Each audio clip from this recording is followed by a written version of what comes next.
Hey guys, tonight we'll step into a story where the crown is sometimes heavier than the sword, and survival doesn't come from bloody battles, but from skillfully maneuvering through the poisonous whispers of the court.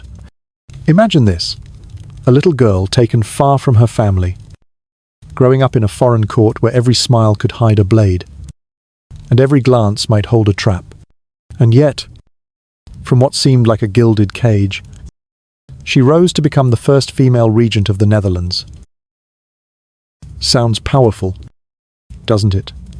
But fate dealt her such a strange ending that you'd think I was telling you a piece of fiction. Honestly, you wouldn't survive what she had to endure. So, before you get comfortable, take a moment to like the video and subscribe, but only if you genuinely enjoy what I do here. And while you're watching, drop a comment to let me know where you're tuning in from and what time it is. I always love seeing the journeys of viewers from all around the world. Now, dim the lights. Maybe turn on a fan for that soft background hum. And let's ease into tonight's journey together. Close your eyes for a moment, and let me take you back to the end of the 15th century. The atmosphere in Europe then was like a giant chessboard, where kings, queens, and dukes constantly moved pieces through arranged marriages. And you know what? On that board, little Margaret of Austria, from the moment she was born, was no longer her own person, but a strategic pawn in the hands of her father, Emperor Maximilian. At the age of 3, when you were still arguing with the kid next door about who got to keep the teddy bear longer, Margaret was already reserved as the future wife of the King of France. The wedding had not yet taken place, but all of Europe already looked at that little girl as a blank check. A sweet promise, but in reality, just a dry political contract. How would you feel if at only 3 years old you had to leave your mother's arms, preparing one day to call a stranger husband? At the age of 10, Margaret was sent to the French court to learn how to be a queen. Imagine a child, not even knowing which color of clothes suited her best, having to learn how to smile gracefully under dozens of scrutinizing eyes. The French court was magnificent and dazzling, but also full of schemes. People said every smile there was like a gamble. It could win you friends, or make you lose everything. The official event you can guess in the year 1491, Margaret's fiancé, Charles VIII, suddenly turned away and decided to marry Anne of Brittany. The reason politics. Brittany at that time was wealthier, more strategic, like choosing between a limited edition phone and a common model, who wouldn't pick the rare one. And so Margaret, after 7 years living in a gilded cage in France, was sent back like an unwanted item. Strangely, it is said that as she left, Margaret did not cry out loud, but kept an unusual calm. Records note that she only clenched her sleeve and silently looked back. Historians still debate, was that the innate pride of the Habsburg line, or simply a child too shocked to cry? Either way, this public betrayal was etched into her for life, so that whenever she later heard the word betrothal, Margaret looked at it with eyes colder than steel. Think about it. At 11 years old, already tasting the shame of being abandoned by an entire court, could any of us now bear that? Maybe you would just want to crawl under a blanket, play sad music, and swear never to love again. But Margaret had no such choice. She returned to her father's court, where pitiful glances sometimes hurt more than mocking words. Then, in the year 1497, a glimmer of hope appeared. Margaret was married to Prince John of Spain. This time, it seemed fate wanted to make amends. John was gentle and kind, so different from what she had endured. People said they truly loved each other, a rare thing in royal marriages. Sadly, the happiness lasted less than half a year. John died suddenly of illness. Some said tuberculosis. Others thought malaria. Historians still argue, but clearly disease won. Margaret was pregnant then, but tragedy piled on grief caused her to miscarry. And you know, in a court longing for heirs, a bride who lost both husband and child within months quickly turned from bright star to bad omen. Some even cruelly called her the unlucky princess. Honestly, if social media had existed, she would have been trolled mercilessly in the comments. Instead of collapsing, Margaret chose another path. She threw herself into books, philosophy, theology, devouring them as if words could stitch her broken heart. In her letters, people found haunting questions. Why does God let me endure such loss? What sin have I committed to be so forsaken? That's when you realize her strength wasn't innate, but forged from layer upon layer of pain. Then, in the year 1501, Margaret entered another marriage, this time with Philibert II, Duke of Savoy. You might think, here we go, another political pawn. But strangely, this was one of her rare happy times. Philibert not only loved her, but valued her intellect. Together they turned the Savoy court into a cultural hub. Margaret was no longer just a pawn, but a partner in rule. There's a lesser-known story at Savoy. Margaret often hosted gatherings where artists, cholas, and musicians debated late into the night. Picture it like a live podcast of the Renaissance. No Wi-Fi, but plenty of drama and laughter. But joy was short. After 3 years, Philibert died in a hunting accident. Some sources say from falling off a horse, others from a sudden heart attack. Historians still argue, whatever the cause, Margaret was a widow again at 24. And this time, the pain was deeper, for she had truly known happiness. Ask yourself, after 3 such heartbreaks, would you still believe in love? Many would retreat to the mountains, or at least unfollow everyone who had ever hurt them.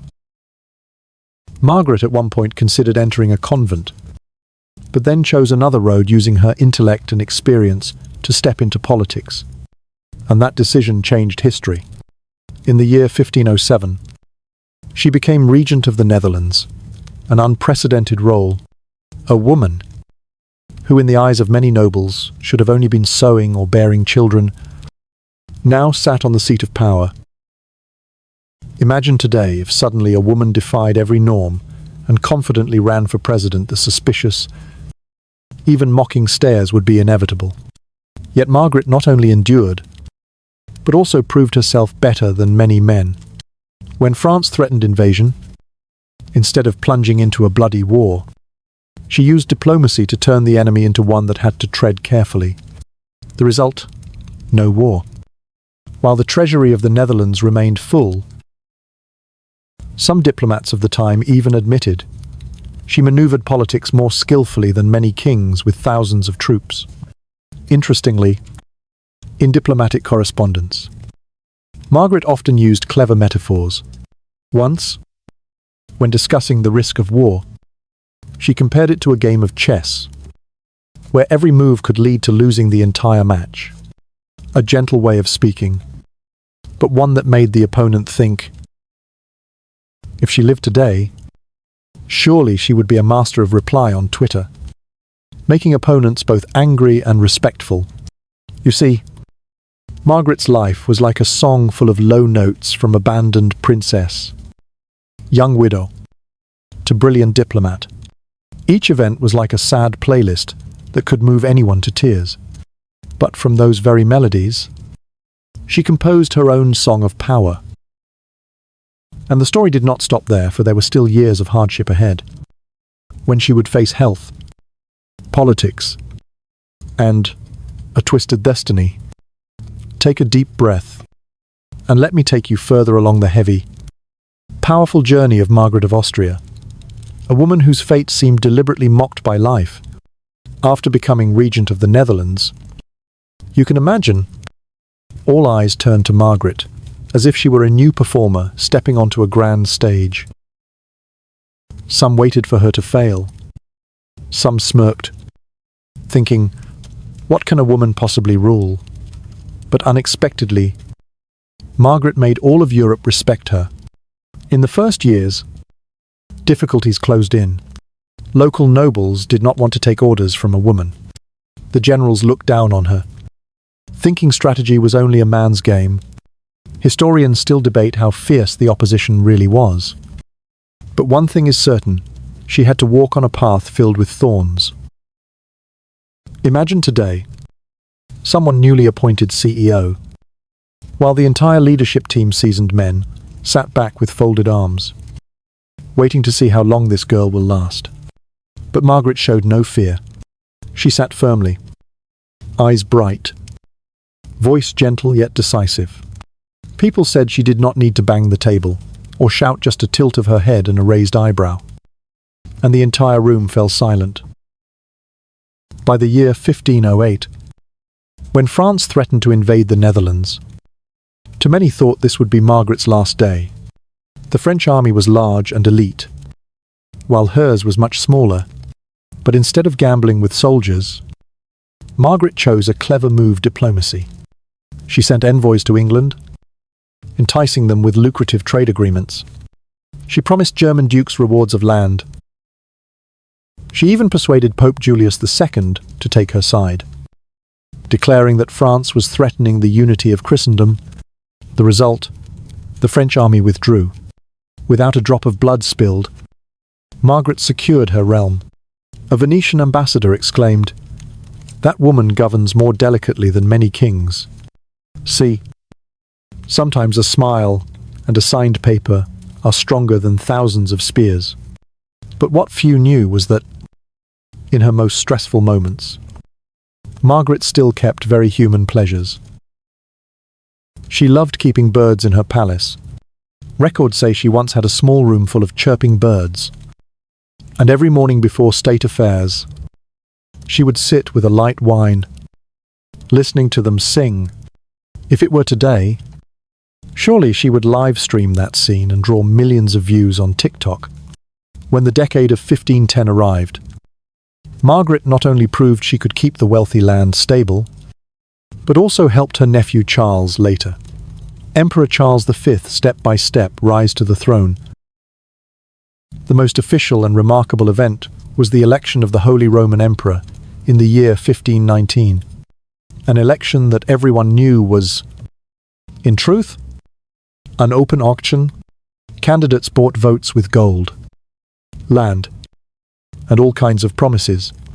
Margaret did not directly hand out gold, but she was the architect behind the scenes. She knew exactly what each duke wanted. One loved wine, another craved land, another was satisfied with flattery. With her sophisticated diplomatic network, she maneuvered so that Charles defeated his formidable rival, Francis I of France. And do you see the irony? The very woman France had humiliated at 11 years old now helped the Habsburgs snatch away France's greatest dream.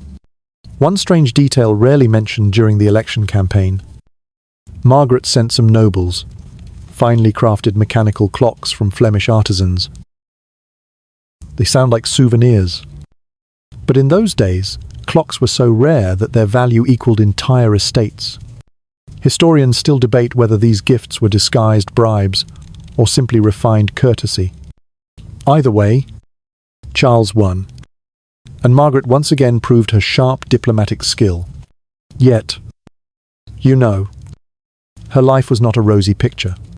The more successful Margaret became in politics, the lonelier she was in her private life.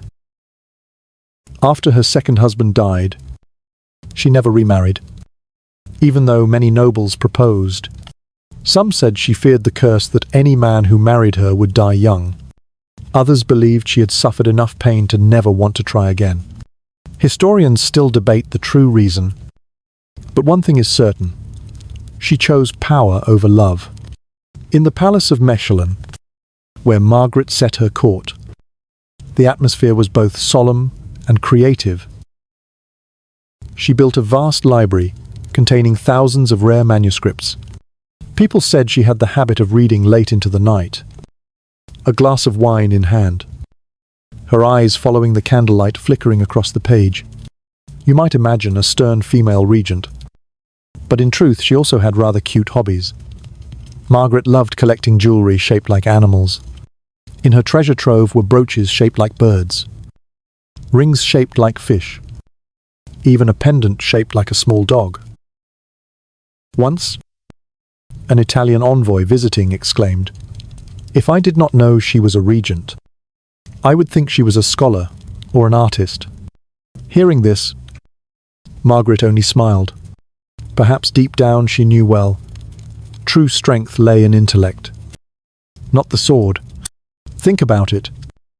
If she lived today, Margaret would certainly be the type of woman to blow up LinkedIn politician, patron of the arts, with a unique sense of fashion.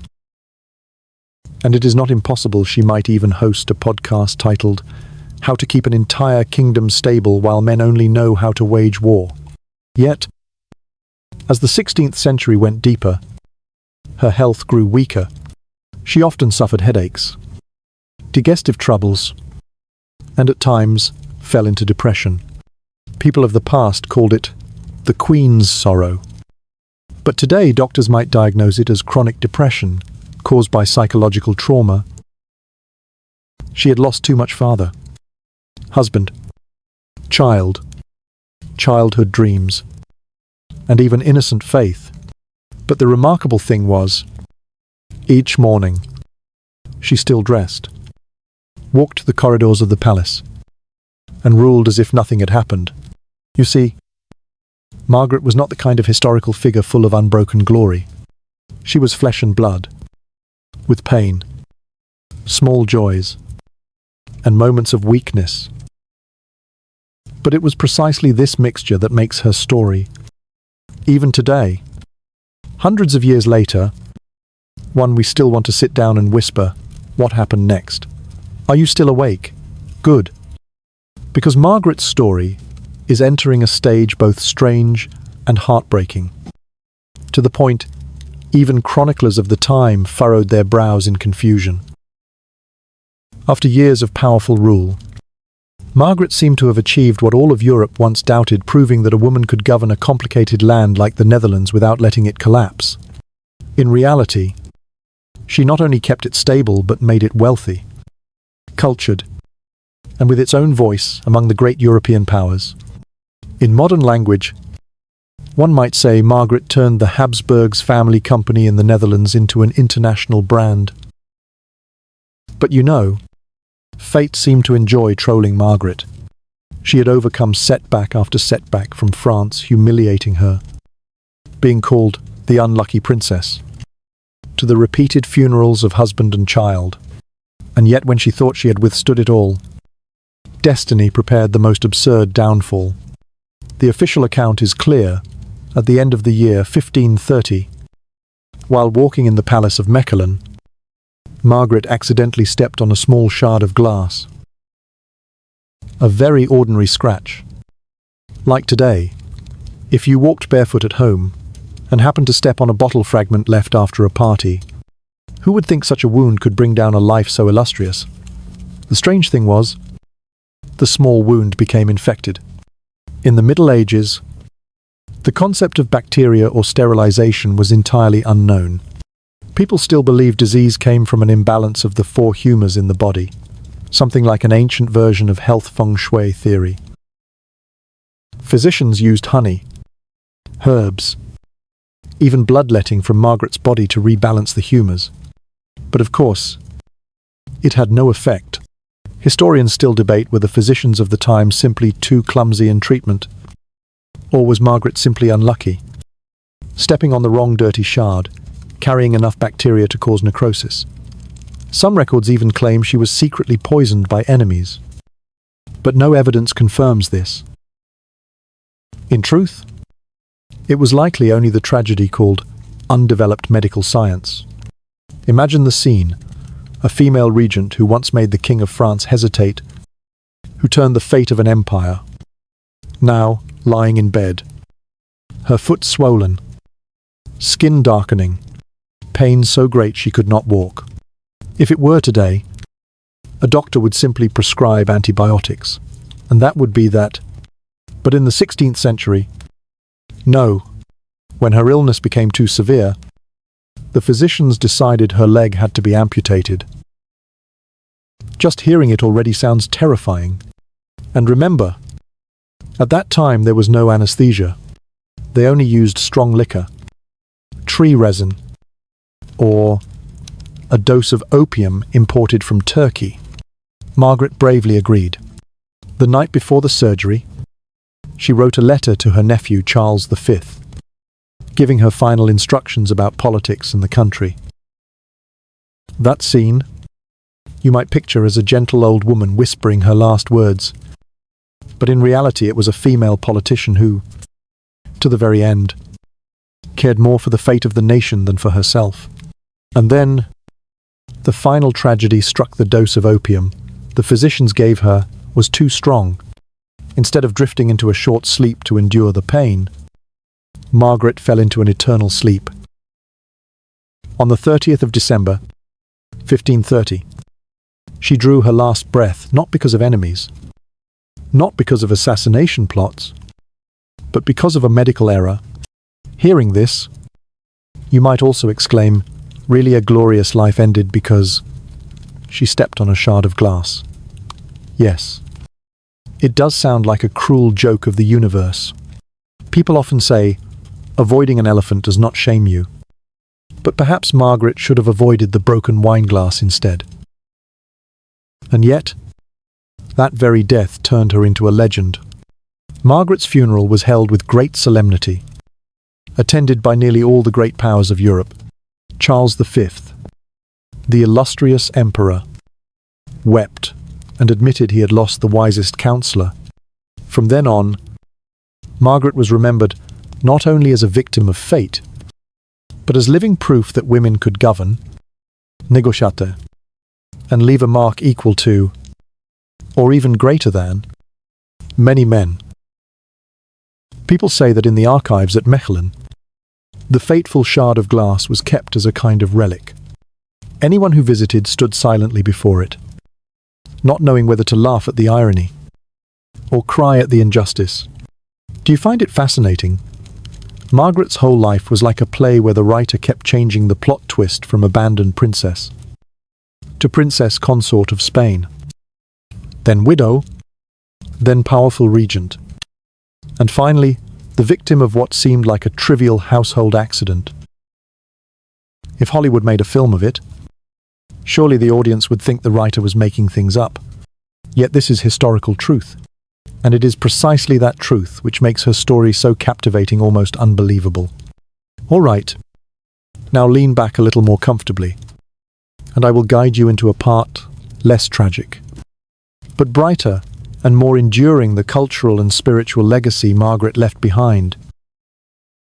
For no matter how absurd her death was, it is what she built throughout her life that posterity remembers.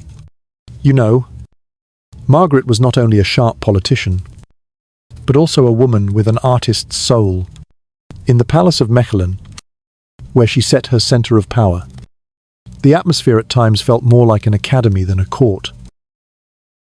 People said that if you had the chance to step into Margaret's library back then, you would be dazzled by finely copied manuscripts, books bound in leather, scented with oak wood and ink.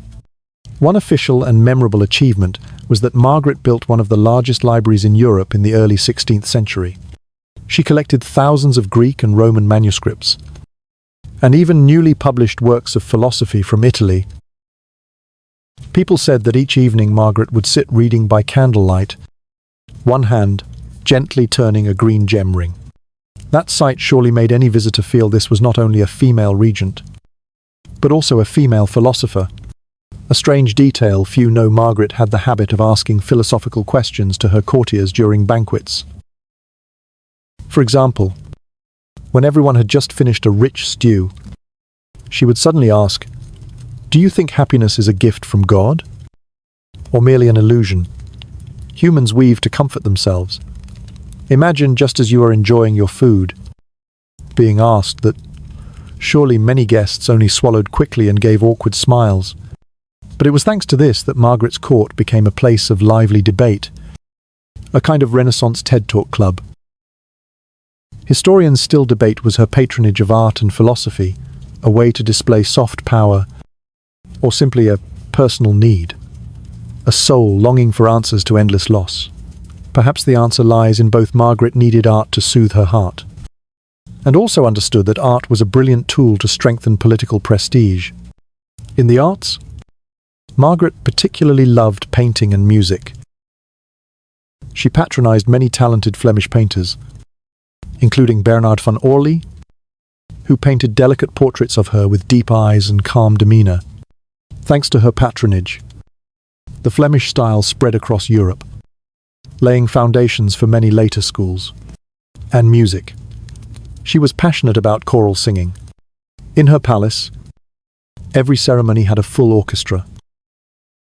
People said Margaret often asked musicians to play sad choral works, as though she wanted the music itself to share in the melancholy of her soul.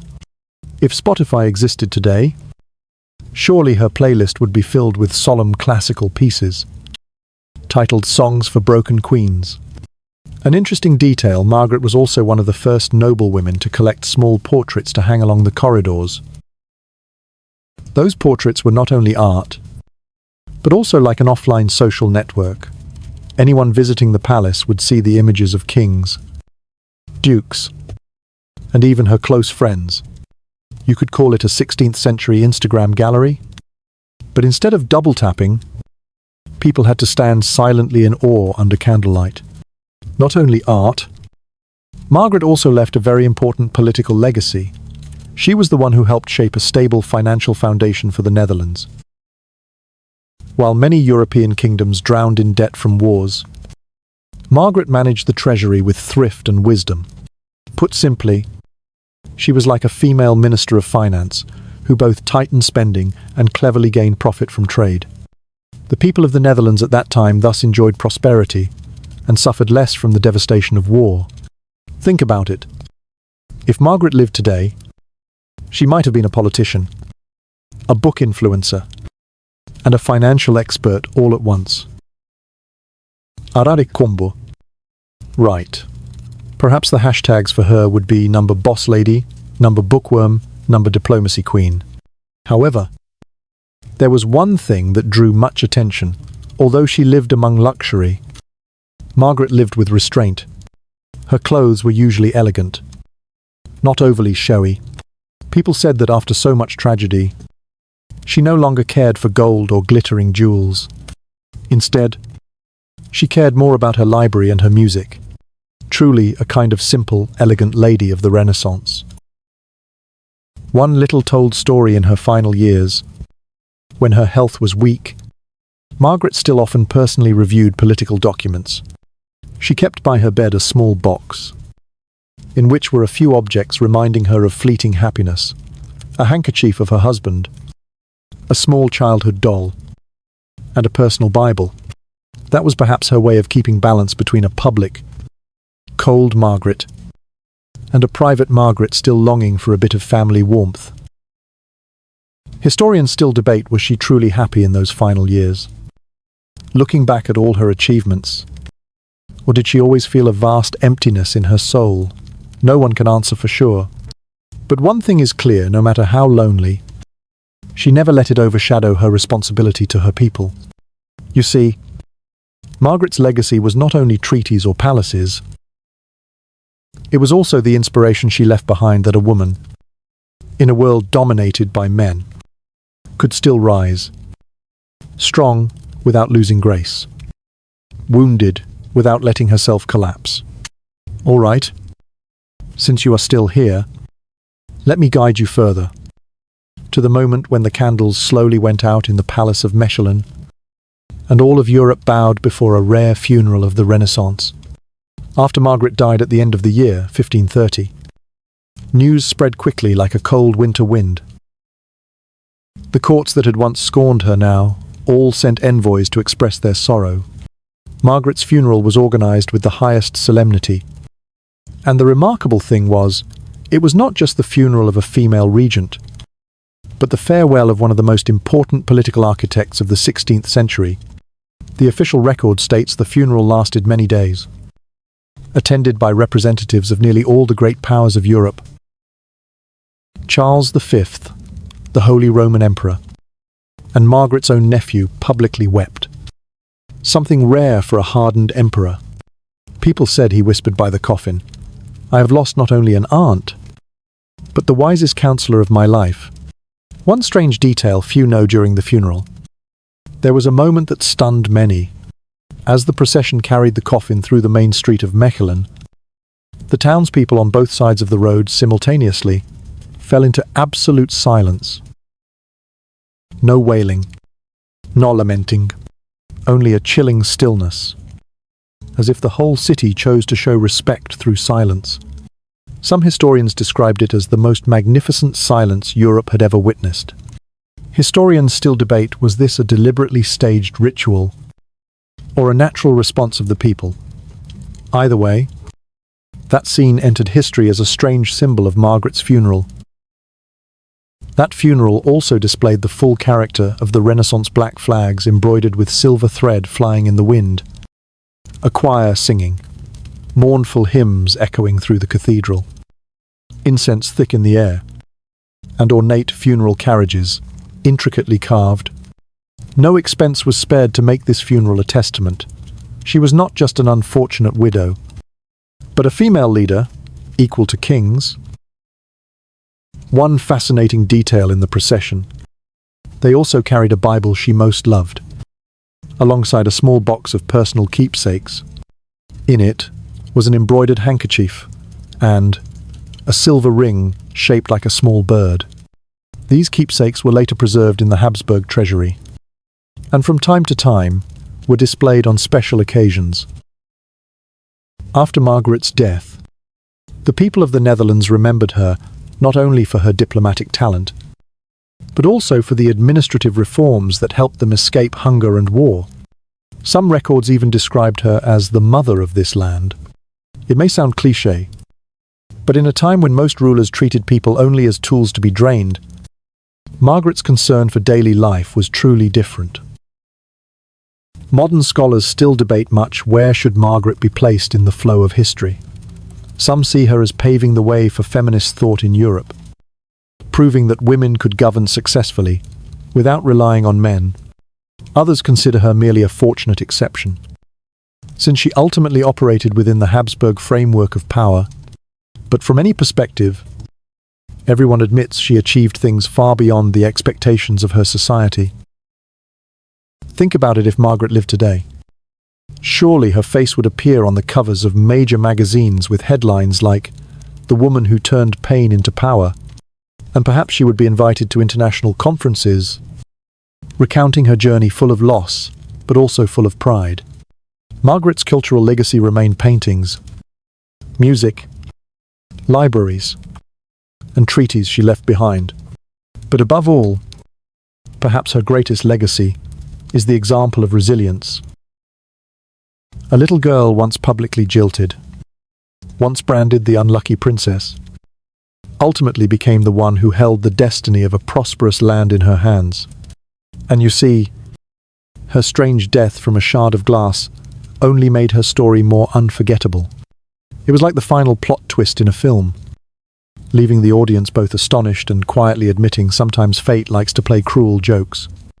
After her passing, the Netherlands continued to flourish under Habsburg rule. But what was special was that the people did not forget Margaret's merit. For centuries, her name echoed as a symbol of intelligence, restraint, and endurance stronger than any stone in the Palace of Mechelen. One official event you may recall in the 17th century, when the Dutch began entering their golden age of trade and seafaring. Many scholars still mention Margaret as one who had laid the foundations of financial stability. For without her treasury reforms and frugal policies, the land could hardly have had enough resources to become the world trade center thereafter. A strange detail few know in many Dutch noble families. Women of the time were sometimes jokingly called a little Margaret if they proved wiser and more resourceful than men. a kind of folk meme of the Renaissance, if you like. Imagine instead of tagging each other with memes as today, people use the name of a female regent as satire, both respectful and a bit humorous. Historians still debate, was Margaret truly a pioneer of feminism, or simply a rare case, favoured by history? Some modern scholars argue she was ahead of her time, because her governance, alliance building, and patronage of the arts went far beyond the standards of women then. But others are cautious, they say. She still depended on the Habsburg power structure, and never directly challenged the patriarchal system. Even so, when we read her letters and look at her legacy, one point is clear: Margaret never intended to become a feminist icon. She simply did what needed to be done to protect her people and her dynasty. But it was precisely this unintentional stance that made her proof. Sometimes history does not need you to shout, "I am a pioneer." It only needs you to live, to govern, and to let your results speak for themselves. It is also fascinating that many art historians recognize that later Dutch painting and architecture bore Margaret's influence. She had patronized a generation of painters and musicians, and these in turn influenced the next generation. Among them was Bernard van Orley, the painter who created portraits of her. He himself trained many students who became pillars of 16th century Flemish art. If you imagine, Margaret was like a producer behind the scenes, ensuring that the entire Renaissance showbiz of the Netherlands ran smoothly, a rather strange piece of information in Mechelen. For many years after her death, people still passed around a saying, "If there were another Margaret, war would be a distant matter." That phrase, even if only anecdotal, shows that the people of the time associated her name with peace. Not with power, not with wealth, but peace. How ironic when thinking of her childhood thrown into political wars. Treated as a pawn, only to be remembered in the end, as a symbol of stability. There is one point modern scholars still like to debate: if Margaret had not died from that fateful shard of glass, would European history have changed? Some argue she could have continued advising Charles V for many more years, helping him avoid some bloody wars with France.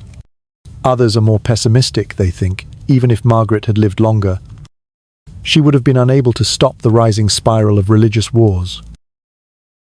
You see, even in death, she still stirred imagination and scholarly debate, and if you visit Mechelen today, you can still feel her legacy.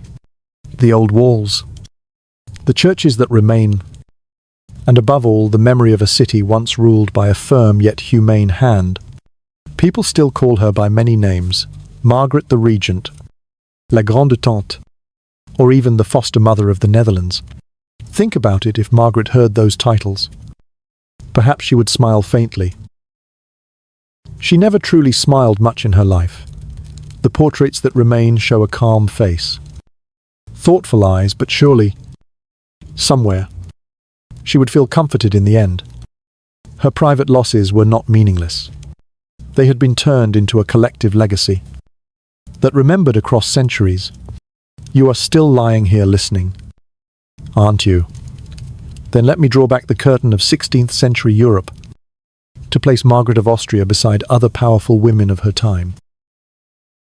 In comparison, you will see she was not alone, but a unique piece in the grand puzzle of ambition and strategy of the Renaissance women of power. First, let us mention Isabella of Castile, the woman who, together with her husband Ferdinand, unified Spain and sponsored Columbus's voyage. Isabella was strong, decisive, and had a global vision. She embodied the model of the Queen of Conquest, using marriage to expand territory, then politics and religion to consolidate power.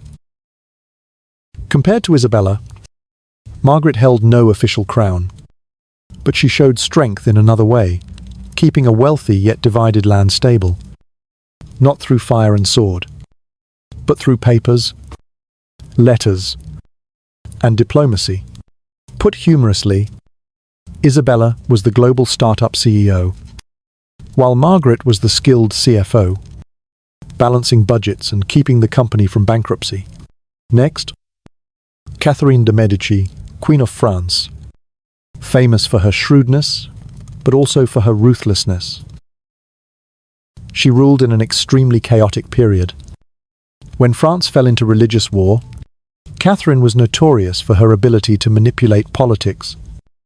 Even accused of being behind the St. Bartholomew's Day massacre, historians still debate was Catherine a cold-blooded villain, or simply a woman forced to be ruthless to keep the throne for her children. Placing Catherine next to Margaret, you see two different paths. One chose the blade and the shadows. The other chose negotiation and patience. If Catherine was the queen of drama in French history, Margaret was the queen of political podcasting. Gentle, yet profound. Do not forget Anne of Brittany, the woman for whom Charles VIII abandoned Margaret to marry. Anne may not have been a great stateswoman, but she represented the strategic value of political marriage. Thanks to Anne, Brittany was united with France, and she became one of the most powerful pawns on Europe's chessboard. Looking back, you see the irony of history. Anne won the marriage game, but Margaret won the time game. For her political and cultural legacy is what continued to be remembered. Another figure worth comparing is Mary Tudor of England, Bloody Mary.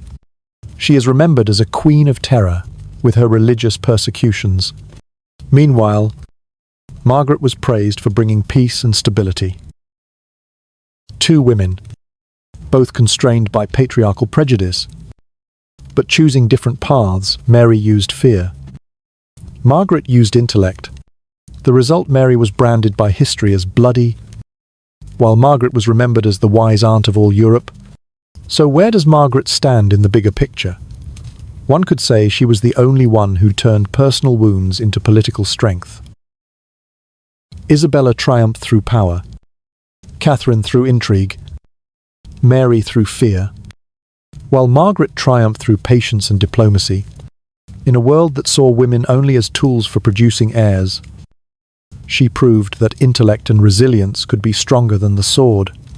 A strange detail rarely mentioned: Margaret often referred to herself as the aunt of Europe, for she raised, educated, and arranged marriages for an entire generation of Habsburg princes and princesses. Look closely, and she resembled a kind of head of human resources for all of Europe. And thanks to her skill, many conflicts were temporarily restrained. Historians still debate, did this come from devotion or from a desire to control? But certainly, no one denies her influence. Imagine if Margaret were present in a modern Zoom meeting. She would surely be the one who spoke little, but made everyone listen. For every word was like a chess piece, moved into the right place. Meanwhile, Catherine de' Medici would mute others to dominate the talk, and Isabella would throw up a slide of the world map and declare, "This is my empire." Thus, when you place Margaret in the broad landscape of history, you see she was not one who seized glory through violence or sensational events. She was quiet, but firm. She was not a blazing star, but a lamp keeping the flame in a stormy room. You are listening closely, so let me gently guide you further. This time, not just about the 16th century, but about lessons you can apply in your life today. The life of Margaret of Austria, if you think about it, was like a Renaissance self-help notebook. Except instead of glossy hardcovers, it was written in blood, tears, and endless diplomatic treaties. The first lesson is perhaps the strength of resilience. You see, Margaret was betrayed, scorned, branded unlucky. If it were today, she might have been the subject of sensational headlines. Princess ghosted after 7 years of betrothal, or the woman whose 2 husbands died young. What's the truth? Social media would have exploded. But instead of collapsing, she chose to rise, using pain itself as the foundation to build intellect and resilience. Historians still debate, did Margaret truly choose resilience? or simply have no other choice. But the important point is this: somehow she turned adversity into strength. That is something we still need today when everything falls apart. We can either let it stop us, or use it as the reason to keep moving forward. The second lesson: diplomacy is stronger than war. Margaret proved that keeping land did not always require raising swords. With only signatures on treaties and a clever smile, she made France halt. Think about it in work or daily life. How many times have you nearly entered a cold war with colleagues, friends, or family? Margaret would advise you, don't take up the sword. Take up a cup of coffee and sit down to talk. Sometimes, an honest conversation solves faster than 100 arguments. One strange but valuable habit: Margaret remembered each partner's small preferences. She knew which duke loved which wine, which ambassador liked what music, and skillfully gifted them the right thing. It may sound trivial, but that was the art of building relationships. Today, sending the right gift to a friend on their birthday has the same effect. It is a detail few notice, but it is what builds soft power. The third lesson: knowing how to let go in order to find another purpose. After 2 broken marriages, many thought Margaret would choose the convent. But she decided if personal happiness would not smile on her, she would find joy in serving the community. It sounds tragic, but also deeply inspiring. Sometimes, you too, when one door closes, perhaps another opens.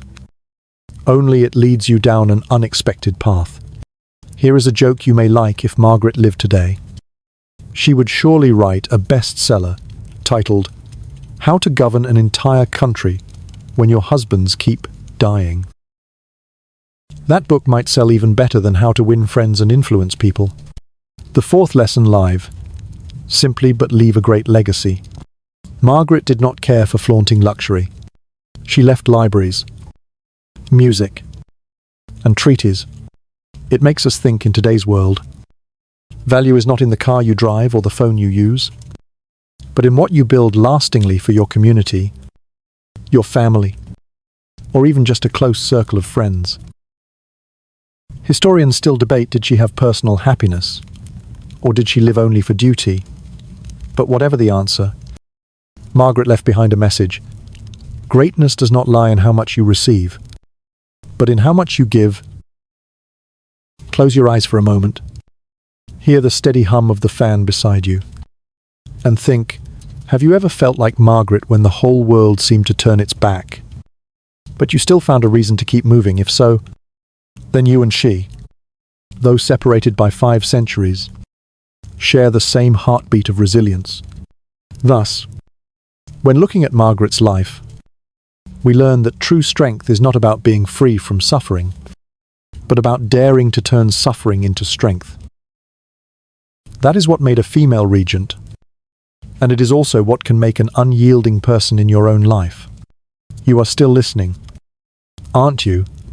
Then let me take you further into another fascinating part: Margaret's image in culture and the imagination of later generations. For you know, the more extraordinary a figure is, the more later people paint new layers on her, sometimes radiant, sometimes so strange they are hard to believe. After her death, artists and scholars in Europe quickly turned Margaret into a symbolic figure. In Flemish painting, she was often depicted with a calm face, slightly sad eyes, and a stately hood, a kind of image radiating the air of a kind but strict aunt. Some portraits show her holding a small Bible. Others paint her with a hand resting on a globe, as if to suggest wisdom beyond her time. A strange detail few know: many painters intentionally added unusual small details to her image. For example, in one painting, she was depicted next to a small dog. This symbol could imply loyalty, or perhaps simply that she genuinely liked keeping dogs. Historians still debate: was this a truth about her personal taste, or just an artistic device to soften the image of a powerful female regent in music? Margaret's name also appeared in some memorial choral works, where she was praised as the Mother of Peace in the Low Countries. You see, even after death, she was remembered not for battles, but for her ability to keep calm in a land full of storms. In modern times, scholars began to view Margaret through a feminist lens. One historian remarked, "If Catherine de' Medici represents the ruthlessness of female power in politics, then Margaret is the example showing that gentleness and diplomacy could also bring women level with men." Some authors even called her a rough draft for the image of female prime ministers or presidents today. Popular culture sometimes used her story as proof of the irony of fate. Some historical novels describe the scene of her walking through the palace, then a shard of glass reflecting candlelight, lying silently as a tiny assassin. If it were a film, that scene would surely be shot in slow motion, with tense background music, to emphasize the absurdity. The audience would feel both pity and bitter amusement, a life weathering storms, finally lost to a fragment. Medical researchers also jumped in to analyze. They wrote many essays arguing that if Margaret had lived in the 21st century, that wound would have healed with a simple bandage and antibiotics. Some doctors even called it one of the most regrettable medical deaths in European history. This shows how her death was both tragic and a lesson for medical progress. Another curious detail in the museum at Mechelen. They once displayed the shard of glass, said to have caused her death. Visitors would often stand in silence before it, then whisper, "Really just that?" Some even joked if Napoleon had died slipping on a banana peel. Then Margaret was the earlier version of a ridiculous but real tragedy. And you see, across centuries, Margaret's image has been reshaped in many forms, sometimes as the wise aunt, sometimes as the victim of fate, sometimes as the prime minister who never reigned. It is this multifaceted quality that keeps her story from ever becoming dull. Do you remember Charles V, the illustrious emperor, the man who held in his hands an empire on which the sun never set, stretching from Spain and the Netherlands to the Americas? Yet few notice that behind him, during his childhood and the early years of his career, it was Margaret who guided him. People fondly called her by one affectionate nickname, La Grande Tante, the Great Aunt. An important official event after the death of Charles's father, and when his mother, Juana la Loca, Juana the Mad, was no longer able to rule because of mental illness. It was Margaret who took on the task of raising and educating Charles and his siblings. She arranged tutors, chose books, and guided diplomatic etiquette. In other words, she was not only regent of the Netherlands, but also the headmistress for the future of an entire empire. A strange detail, few know Margaret had the habit of writing letters to Charles almost every week, even when he was far away. In her letters, she advised him like an aunt, while analyzing politics like a strategist. In one letter, she warned him not to trust too much in the sweet words of French envoys. In another, she reminded him to take care of his health and eat properly. Some historians even compared these letters to being Charles's Google Calendar, reminding him from the smallest tasks to the grandest decisions. Historians still debate, was it Margaret who shaped Charles V into the man we know? Or did he already have innate talent? But clearly, no one denies that she played a huge role in shaping the style and resolve of the emperor. That influence went far beyond one individual. Thanks to Margaret, the Netherlands became a stable jewel in the Habsburg crown. While Spain was busy with wars in Italy and colonies, while Germany was torn apart by the Protestant Reformation, the Netherlands under Margaret's hand still kept relative peace, and was wealthy through trade. This was the very foundation for the Netherlands to later rise as a commercial hub of Europe. Looking further, one could say, Margaret planted the seeds for the Dutch Golden Age of the 17th century. One fascinating detail: many economic historians believe that it was Margaret's maintenance of a fair tax system and thrifty budget that helped the Netherlands avoid the endless bankruptcies that plagued Spain. It may sound dry, but imagine if Margaret lived today. She would be honored as Finance Minister of the Year, and newspapers would scream headlines like, "The woman who taught Europe how to save money." Not only in finance, Margaret also influenced European diplomacy.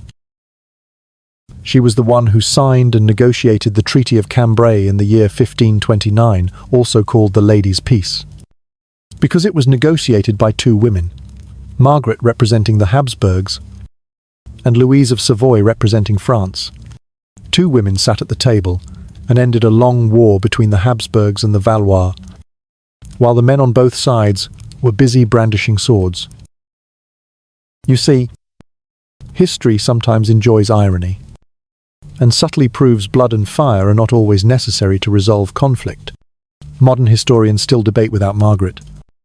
That would Charles V have been capable of maintaining such a vast empire? Some say he was a natural political genius, but others counter, even geniuses need a wise aunt behind them, at least in the beginning. Like a talented musician who still needs a skilled producer to release an album. And here, Margaret was that producer. Think about it: a woman, without crown, without throne, indirectly shaped the map of Europe through raising and advising an emperor. It sounds like a supporting role in a film, but in truth, it was the one who determined the storyline. And even today, when scholars analyze the formation of the global Habsburg Empire, they still cannot leave out Margaret's name. She was like a red thread, silently connecting turning points of fate from personal tragedy to fragile peace and the shaping of an imperial generation. You are still here, aren't you? Then let me take you closer to ordinary life, where Margaret's name did not only echo in diplomatic halls, but also slipped into stories around the hearth, tales retold across the Netherlands. After Margaret's death, people still called her by many names: Mother of the Low Countries, the kind aunt of Mechelen, or simply the Regent. To them, Margaret was not a distant symbol like emperors, but someone close, tied to changes in their daily lives. One official event during her rule: the Netherlands was relatively stable in taxation. Instead of draining the people to fund wars like many other courts, Margaret managed the treasury more frugally and rationally. Thanks to that, many villages and towns in Flanders and Brabant escaped ruin. The people remembered that, and even composed poems in her praise, simple, but full of affection. A strange detail few know in some small towns. After Margaret's death, people kept the habit of naming new bridges or roads, Aunt's Bridge or Regent's Road. Those names were gradually changed over time, but traces remain in archival documents, as proof that the memory of common people also wanted to keep her alive.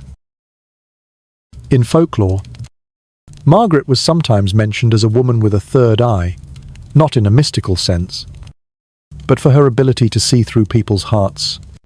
It is said she once met a wealthy merchant who boasted he could supply provisions for the court. Margaret only glanced at him and realized he was exaggerating. And indeed, a few months later, that merchant went bankrupt from abusing credit. Historians still debate, was that story true or merely idealization? Either way, it shows that people like to imagine Margaret as a reader of hearts. There were also legends of a more familiar tone. Some Dutch mothers told their children, if a daughter studies diligently, is patient, and endures hardship, she will be as strong as Margaret. You see, her name became a form of admonition, a kind of shining example to inspire. If social media existed today, surely people would have turned that saying into a hashtag number, Be Like Margaret. An interesting detail in Mechelen. People said that in her final years, Margaret often wore a simple black cloak when walking across the square. and she would stop to speak with children. One child said she asked them if they had enough to eat, if they were learning to read. This sounds very ordinary, but it also preserved her image among the people as someone who cared for the smallest matters, not only ruling from high above a throne. Historians still debate the level of Margaret's true closeness to common people. Some say this was just an idealized image after her death. But it is also possible that someone who had suffered so much personal pain as Margaret, deep inside, genuinely sympathized with the suffering of her people because she understood what it meant to be abandoned, hurt, and scorned. Imagine, in small houses, by candlelight, mothers whispering to their children about Aunt Margaret, the woman who endured every misfortune and still ruled fairly. It sounds like a fairy tale, but it was entirely real. Compared with other powerful women of her time, Margaret was perhaps the only one remembered by ordinary people with affection rather than fear. Isabella was respected.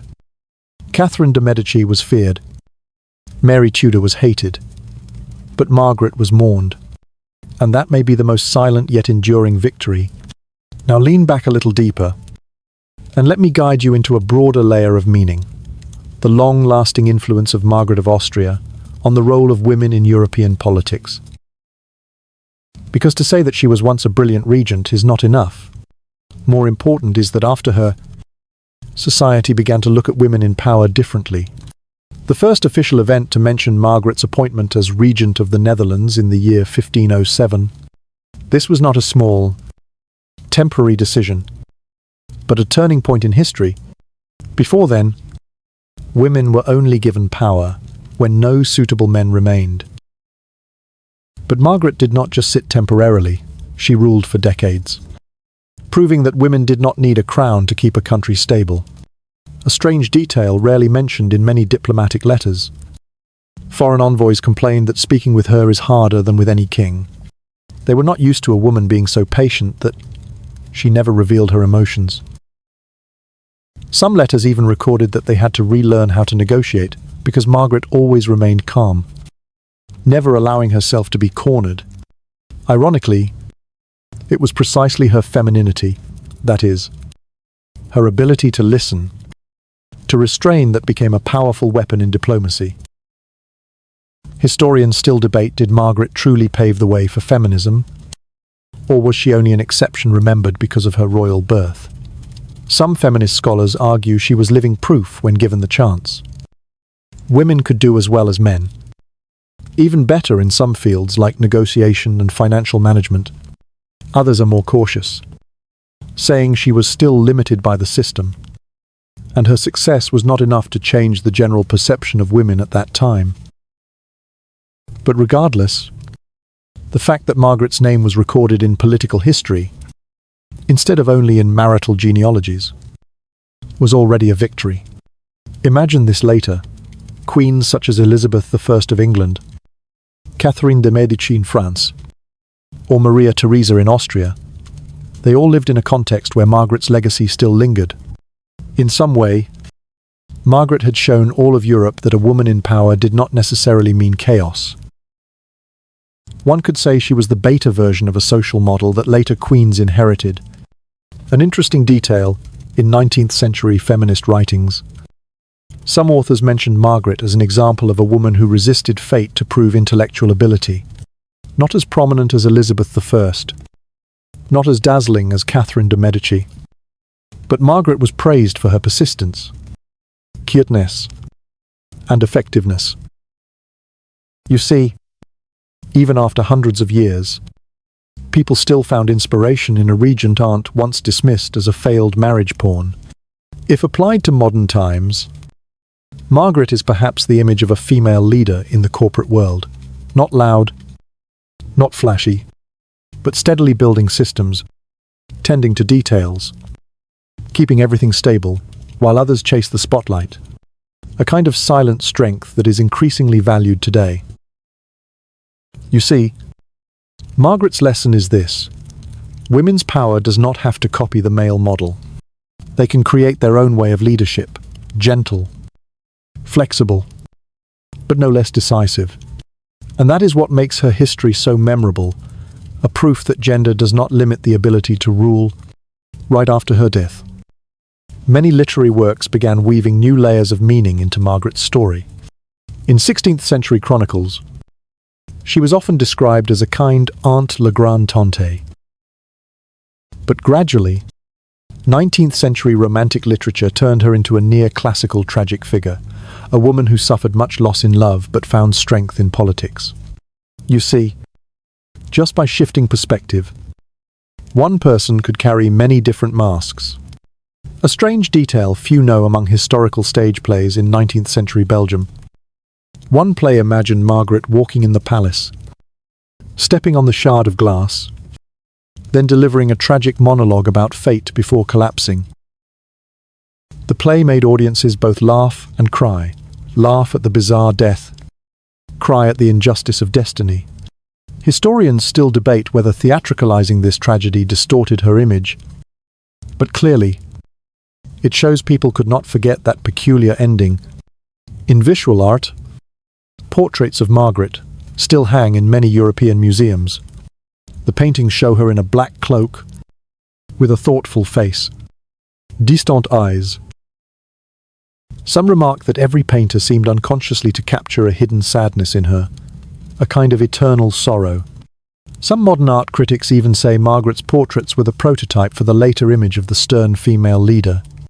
Modern popular culture has not ignored her either. In historical novels, Margaret often appears as a secondary but pivotal figure, a hidden hand arranging matters, a wise counselor beside emperors.